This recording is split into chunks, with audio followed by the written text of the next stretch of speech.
Depuis 16 ans, le Festival du Rock-Castel accueille les festivaliers au cœur de l'été sur la place de l'Arbre sculpté et dans tout le village du Kellar. Le Festival du Rock-Castel est un festival de village avec une programmation très éclectique, faite de toutes sortes de choses. On a un peu tout ce qui est art vivant, théâtre, conte, on a beaucoup de musique.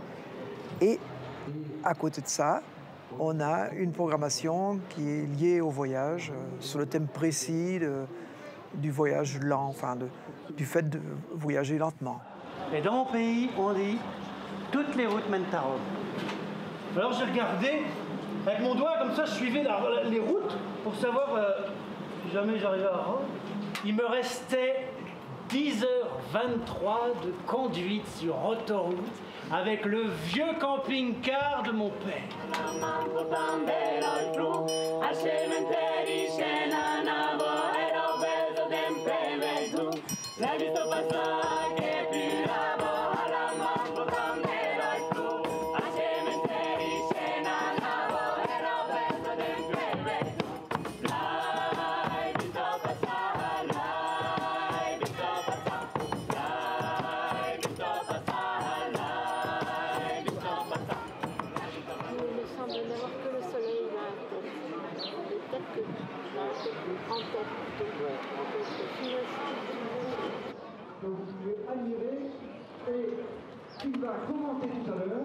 Pas pressé, se déplacer lentement. Pourquoi le voyage lent ? On a amené ce thème de l'éloge du voyage lent parce que depuis quelques années, on remarquait que le village était sillonné l'été par des gens, des voyageurs au long cours, mais qui n'étaient pas motorisés, qui passaient à vélo, à pied, quelquefois à cheval. Et ces gens-là nous ont donné l'idée de ce thème. Et déjà 2 pénalités, on multiplie, ça fait 6 pénalités d'un coup. Blanc, plus blanc. Ça va, pourquoi le pénalité ? Ça va. Un commentaire à mi-course. C'est dur. Regardez, il est à l'arrêt, lui, non roule. Une petite sortie de piste, à ma gauche.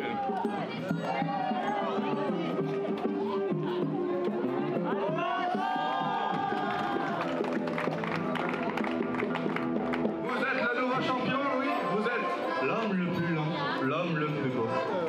Vous êtes l'homme escargot. Ah bon, bisous.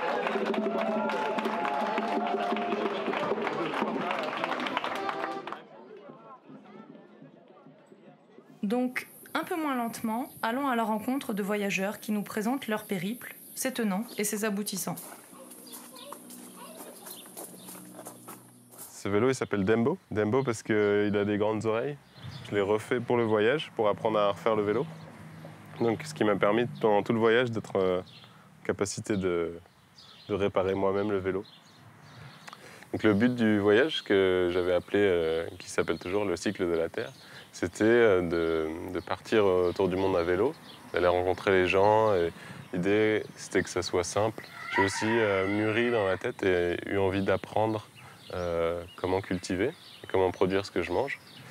Et donc l'idée, c'était de traverser ces pays en vélo et en même temps de m'arrêter dans les fermes pour apprendre des techniques pour produire de la nourriture. J'ai toujours aimé bourlinguer, mais je considère que la vie est un voyage. J'en garderai 2 qui m'ont particulièrement marqué. Le premier, c'est un tour lent, vraiment lent, puisque j'ai mis 27 ans à le réaliser. J'ai fait à peu près le tour de tous les sommets de la Méditerranée à vélo. Alors, c'est une quête sportive, sans aucun doute, mais c'est aussi une recherche des mythes de l'altitude. Toutes les grandes civilisations méditerranéennes, toutes les grandes religions, tous les grands cultes méditerranéens sont nés autour des montagnes. Donc il me paraissait intéressant de faire le tour de ces sommets avec mon petit vélo, puisque j'adore le vélo, pour essayer de mieux comprendre ce qui les unissait. Et puis le second qui est plus récent, mais qui m'a pris quand même tout de même 3 ans, j'ai créé un personnage d'un cycliste un peu lunaire, un peu poète, qui doit me ressembler parfois, mais pas que, à qui on a tellement dit qu'il était excentrique qu'il décide un jour de partir à la recherche de ce fameux centre. Donc ce qui est rigolo, c'est que je me déguise, je prends le costume de ce personnage, vaguement nez 30, un peu un Tintin ou Buster Keaton. Et donc je me déplace comme ça et puis je demande aux gens où est le centre. Bon, j'ai 95% de centres commerciaux, quelques centres psychiatriques, un centre-ville, mais parfois je fais des découvertes intéressantes. L'idée, en fait, c'était de partir à la rencontre de l'autre, des autres, de découvrir cette humanité, en fait, qui est un mystère. Et le piano était un super sésame, finalement, pour vivre cette rencontre. Et avec le temps, plus de 50 pays, 300 000 km sur les routes et chemins du monde. Voilà, sur la banquise, chez les Inuits, dans le Sahara, l'Inde, le Pakistan, à la rencontre des Amérindiens, l'Éthiopie, beaucoup de pays d'Afrique. Voilà, tous les pays de l'Est, l'Europe, etc. Et là, ça continue. Le projet, là, dans l'immédiat, va être de partir avec le piano dans l'Himalaya.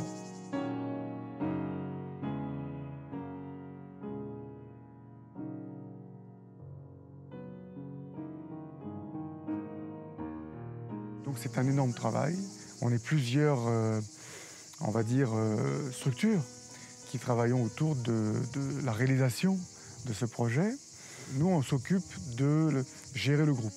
Voilà, donc tous les gens qui désirent venir, qui envoient un questionnaire pour participer à cette aventure. Après, on a une autre structure qui est tenue par Michel German et Virginie Woolf. Et cette structure, elle s'occupe du parcours. L'idée, c'était de voir dans quel pays j'allais passer. Donc, il y avait tout ce qui est diplomatie, là où il y a des guerres, là où c'est trop embêtant en vélo, genre les océans, les grosses montagnes. Là où il va faire trop chaud ou trop froid. Donc, j'avais commencé par faire des tableurs avec le climat, les cartes avec les zones diplomatiques qu'il fallait éviter. Et après, c'est en parler aux gens pour que le projet il prenne vie et que les gens me suivent. Donc j'écrivais des articles pendant tout le voyage. Franchement, comment s'organisent les voyages, ça part d'une envie. Et puis moi, je me déplace souvent en vélo parce que je trouve que c'est l'arme absolue de la randonnée. Un vélo se démonte, j'ai un petit sac à dos, enfin un sac à dos relativement volumineux, dans lequel je mets mon vélo démonté, je démonte les roues, le guidon, je mets ça sur le dos et je prends le train, voire l'avion, sans pratiquement aucune difficulté. La seule difficulté, c'est dans l'aérogare où je sors mon sac et dans le hall, je remonte mon petit vélo et puis ensuite la route est à nous, quoi, hein. Donc, organiser un minimum. Le conseil que je pourrais donner avec un peu de recul dû à ma grande expérience, c'est qu'il faut prendre de moins en moins de choses. Il faut faire des impasses.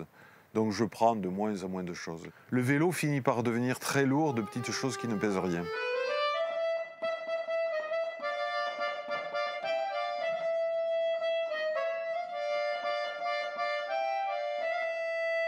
Moi, je suis fasciné par les cartes de géographie. Et bien souvent, l'idée d'un voyage naît d'une carte. Je me plais à dire, la carte de géographie, c'est l'hélicoptère du pauvre. C'est-à-dire qu'on voyage comme ça, on survole, et puis un nom de village, une vallée mystérieuse, un pays, souvent allume la mèche de mes voyages.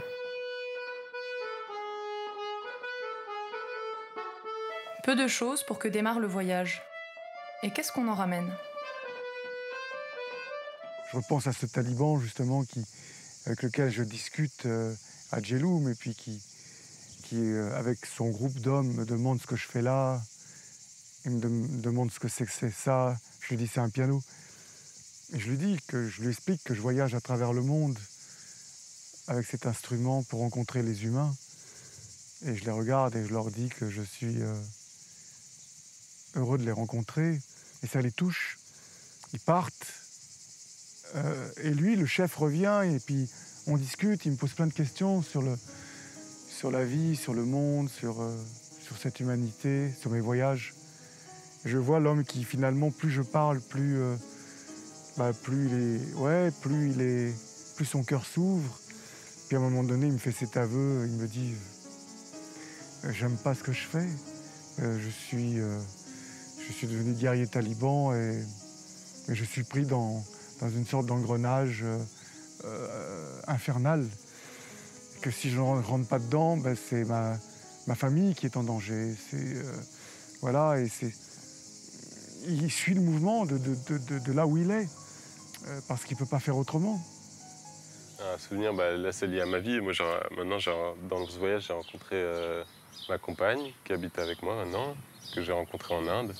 Donc il y a ce souvenir fort du lieu où on s'est rencontrés dans une forêt. En fait. Moi, je dis que quand je l'ai rencontrée, elle faisait la cuisine dans une forêt. Et donc c'est vrai. et donc ouais, c'est un souvenir fort, c'est sûr. Ah, est-ce que la lenteur est un handicap? Notre civilisation archi-moderne et si contemporaine a découvert le vertige de la vitesse, de la rapidité. Mais les gens qui sont dans ce trip de toute vitesse, j'ai fait les Seychelles en 5 jours, j'ai fait l'ex-Yougoslavie en 3 semaines, j'ai fait... moi, je les trouve pitoyables. Je les trouve pitoyables. D'abord, on ne fait pas. On ne fait pas un voyage. C'est le voyage qui nous fait. Et donc, cette notion de lenteur, vous en ferez ce que vous voulez, les rapides. Mais au bout du compte, quand je vous vois les rapides, je ne vous vois pas bien plus riche.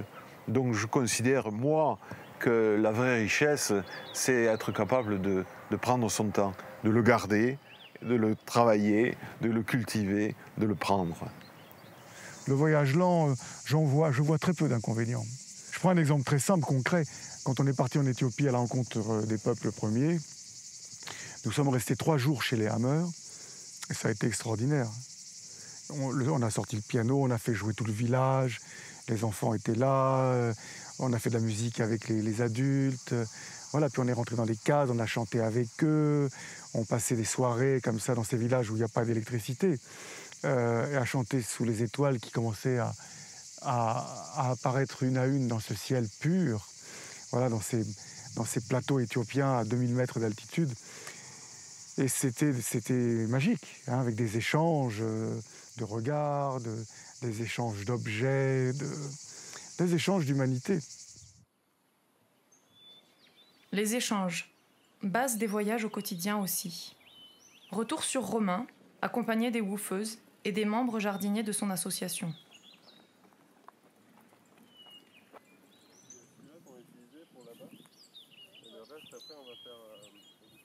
Alors, on est dans les jardins des partages, c'est les jardins partagés de Saint-Basile, de Montmel.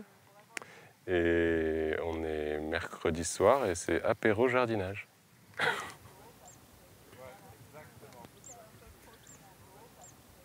Ici, c'est la continuité du voyage lent, parce que c'est prendre le temps d'apprendre dans les jardins, ce que j'ai appris durant une semaine ou 2 dans les fermes où j'étais pendant mon voyage. Ici, c'est de prendre le temps de faire une saison complète ou 2, et toujours en y venant à vélo ou à pied, prendre le temps de le faire sans motorisation, donc avec ses mains, et observer ce qui se passe dans les jardins autour de nous, faire des rencontres. Les jardins, ça amène des gens qui viennent surtout pour discuter et être ensemble. Et donc, ouais, c'est un peu la continuité du voyage que j'avais fait. Mais aujourd'hui, c'est essayer de construire un projet un peu plus au long terme pour essayer d'en vivre. Et c'est Victoria et Seba. Et ouais, la famille, les liens sociaux dans un village, agir dans un village. Ouais.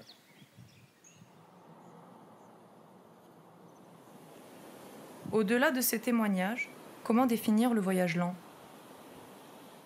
Le voyage lent, c'est une très belle idée. Je ne sais pas qui l'a sorti, mais c'est une très belle idée, le voyage lent.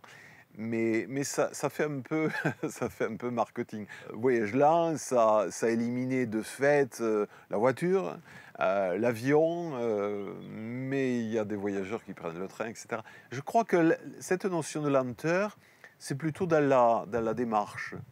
C'est plutôt non pas se déplacer lentement dans l'espace, mais prendre le temps de se déplacer dans le temps. C'est plutôt une notion temporelle que spatiale. pour moi le voyage lent. Et effectivement, c'est prendre le temps d'aller à la rencontre de l'autre, de sa culture, de sa langue, de son pays, et puis aussi prendre le temps d'aller à la rencontre soi-même. Puisqu'en fait, le voyageur le plus étrange, le plus exotique dans cette histoire, c'est soi-même. C'est bien souvent à la recherche de soi-même qu'on part. Je ne dis pas que je me suis trouvé un chemin, mais j'ai trouvé des bouts de moi, j'ai découvert des bouts de moi que je ne connaissais pas. Pour moi, le voyage lent, c'est très simple. C'est être avec. Ni plus, ni moins. Là où je suis. C'est prendre conscience qu'il n'y a rien à conquérir, mais il y a tout à chérir. Il n'y a rien à prouver, il y a tout à éprouver. C'est ça le voyage lent. C'est quand à un moment donné je suis en face de l'autre, cet autre peut éveiller de la méfiance, il peut éveiller de la peur, il peut éveiller aussi du désir. Et en fait, il faut prendre conscience que l'autre, c'est tout ça à la fois. Il faut, je crois, intégrer, et ça me semble très important, pour rendre le voyage lent possible, il faut intégrer pour moi cette réalité-là, ça s'appelle le risque de l'autre. Et le risque de l'autre, c'est que de l'autre, je prends tout. Et je le prends, je dirais, avec la même gratitude. C'est ça la clé. La joie me met en joie, la jouissance qu'il me donne me met en joie, et son rejet, sa blessure, me met en joie.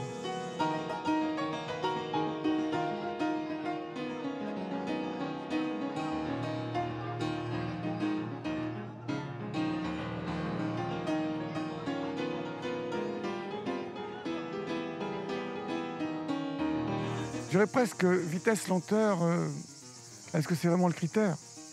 On peut prendre l'avion et puis, si je suis présent, super. Inversement, il y a des gens qui ont traversé le monde avec des chevaux et qui ont massacré l'humanité. Et avec lenteur. Ce qui est déterminant, c'est comment je rencontre l'autre. Je peux voyager avec ma voiture, j'arrive, est-ce que je suis présent quand j'arrive? C'est juste ça, le voyage lent. C'est quand je suis là, moi, avec moi, que j'arrête de penser à mon passé ou que j'arrête de penser au futur. Beaucoup de gens que je vois qui disent « Ah, demain, si je fais ça, puis demain, quand je serai à la retraite, je ferai ci. Et puis alors là, je suis là, mais je vais déménager, j'ai le projet de... » Et là, il ne peut pas y avoir de voyage lent parce que les gens ne sont pas là. Ils ne sont pas au présent. Ils ne savourent pas leur présent.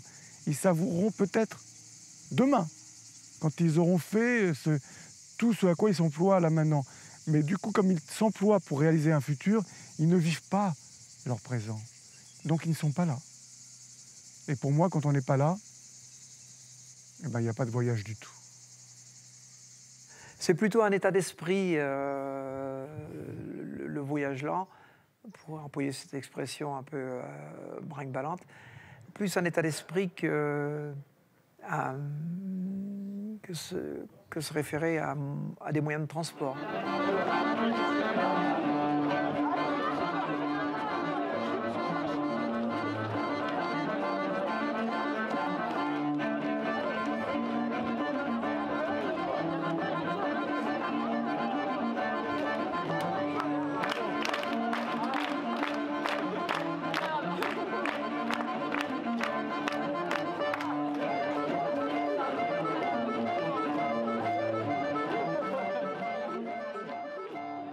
Quel impact a ce village et ce festival du Rock Castel sur les voyageurs?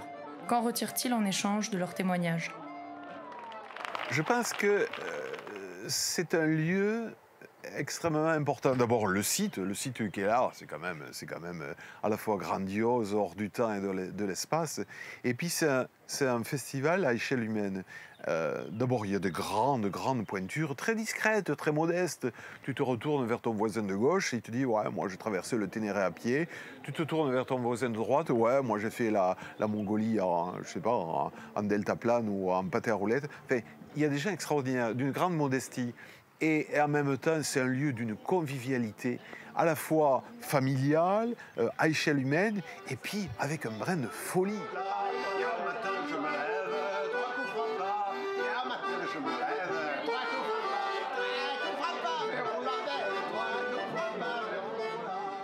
C'était pour moi un grand honneur de venir me produire Et j'ai vraiment apprécié, je dirais,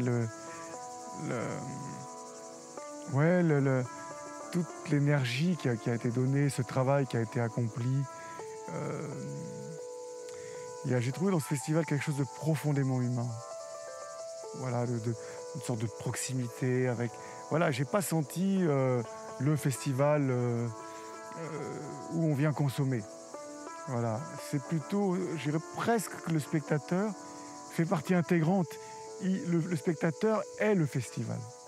Donc coup de chapeau vraiment voilà, aux organisateurs, que ça dure encore.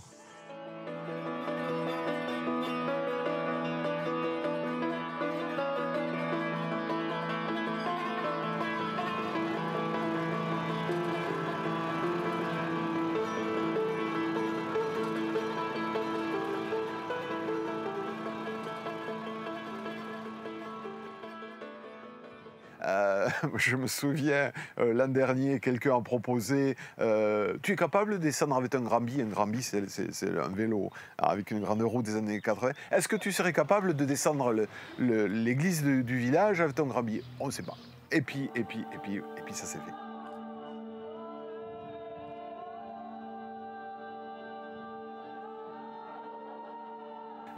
L'an dernier, je rencontre un gars sur un tall bike, un vélo, ici même, là, à 52 mètres d'ici, qui était festival. Le gars, Rémi, vient au festival et présente comme ça, hors des clous, hors de tout programme, présente son tall bike et sa philosophie de la vie. Je trouve ça exceptionnel, un festival comme ça qui puisse avoir une approche aussi riche et aussi humaine et aussi désintéressée. Ça, c'est de l'humanité, celle que j'aime. C'est chouette parce que c'est pas un très gros festival. J'ai fait des festivals où il y a, je sais pas, 500 personnes qui regardent le film et on me pose 2 questions.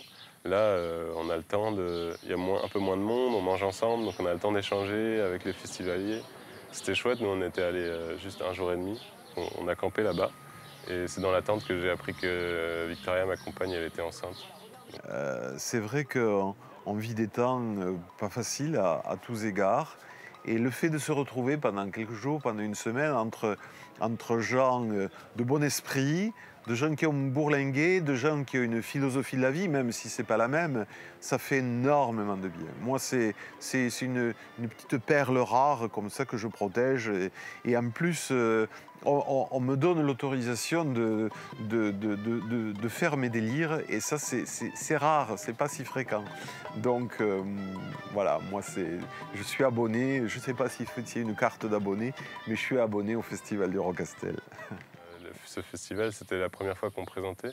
Et c'était fort parce que à la fin, il y a des gens, enfin on a nous un souvenir d'une personne qui avait pleuré en fait parce que c'était un rêve pour lui et il voyait en image ce qu'il rêvait et à la fois ça lui disait que c'était possible et à la fois c'était fort. Il dit est-ce que je vais arriver à le faire? Et ouais, c'est fort. Des festivals comme ça, partager, donner envie aux gens. Et le film qu'on a fait, on sent cet enthousiasme à la fin du film auprès des gens. C'est chouette comme retour. C'est ce que j'attends, moi. J'attends rien d'autre que ça du film.